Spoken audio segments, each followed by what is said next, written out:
Hi welcome to RK's kitchen. ఈరోజు video వచ్చేసి వంకాయ బంగాళదుంప బఠానీ కర్రీ అండి. ఈరోజు కూడా నేనైతే చేయట్లేదు, మా వారే చేసుకుంటున్నారు. తను వారానికి 2 డేస్ వంట చేస్తారని చెప్పాను కదా, అది గురువారం శుక్రవారం చేసుకుంటారు. తనకు గురువారం వచ్చేసి ఆఫ్ అండి, శుక్రవారం వచ్చేసి నైట్ డ్యూటీ, అందుకే 2 డేస్ ప్లాన్ చేసుకుంటారు. గురువారం అయితే కంపల్సరీగా చేస్తారు, శుక్రవారం కుదరకపోతే మేమే చేసుకుంటాము. ఈరోజు అయితే పొద్దున్నే వెళ్ళి బఠానీ తెచ్చి ఈరోజు బఠానీ బంగాళదుంప వంకాయ వండుతానని చెప్పారు. అవన్నీ రెడీ చేసేసి పక్కన పెట్టేశాను, బఠానీ నానబెట్టేసి పక్కన పెట్టేశాను. మా వారైతే ముందుగా ప్యాన్ పెట్టుకొని ఆయిల్ పోసుకొని, ఆయిల్ హీట్ అయిన తర్వాత ఆనియన్స్ చిల్లీ వేసుకొని 2 మినిట్స్ ఫ్రై చేసి మగ్గనిచ్చారండి మూత పెట్టి. దాని తర్వాత తీసి కరివేపాకు వేసుకొని లైట్గా ఫ్రై చేసి మళ్ళీ మూత పెట్టి మగ్గనించుకున్నాడు. మగ్గిన తర్వాత టమాటా వేసేసి 2 మినిట్స్ ఫ్రై చేసి మూత పెట్టి మగ్గనిచ్చాడు. టమాటాస్ కూడా మగ్గిపోయిన తర్వాత అల్లం వెల్లుల్లి పేస్ట్ వేసుకున్నాడు. అల్లం వెల్లుల్లి పేస్ట్ ఎప్పుడు వేసినా సరే నూనె పైకి తేలే వరకు మిక్స్ చేసుకున్న తర్వాత యాడ్ చేస్తాడు ఏదైనా.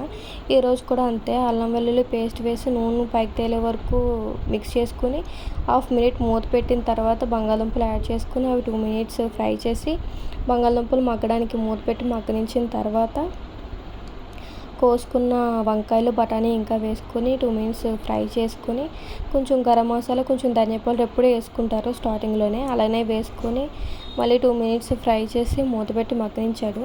అవి మధ్య మధ్యలో చూసుకుంటూ ఉండాలి, ఎందుకంటే బంగాళదుంప వంకాయ అన్నప్పుడు కొంచెం అడుగు పెడుతుంది.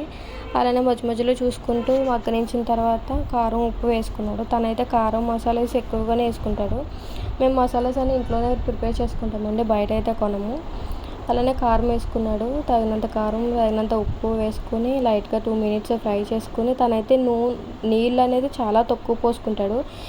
కూర కూడా మీడియంలోనే వండుతాడు, ఎప్పుడు కూడా హైలో పెట్టేసి గబగబా వండడు. ఎప్పుడు తను కూర వండినా సరే మీడియంలోనే చేసుకుంటారనమాట, మీడియంలో పెట్టి ఉడికించుకుంటారు. అలానే మీడియంలో పెట్టి ఒక 10 to 15 మినిట్స్ ఉడికిన తర్వాత నూనె పైకి తేలిపోయిన తర్వాత కొంచెం గరం మసాలా అలాగే కొంచెం ధనియాల పౌడర్ వేసుకొని బాగా మిక్స్ చేసుకొని మళ్ళీ 2 మినిట్స్ మూత పెట్టి మగ్గనించిన తర్వాత ఒక 5 మినిట్స్ అలా ఉడికించుకున్న తర్వాత లాస్ట్లో కొత్తిమీర వేసి స్టవ్ ఆఫ్ చేసుకున్నాడు. ఈ వీడియో కనుక మీకు నచ్చితే లైక్ చేయండి, షేర్ చేయండి, సబ్స్క్రైబ్ చేయండి. Thank you for watching.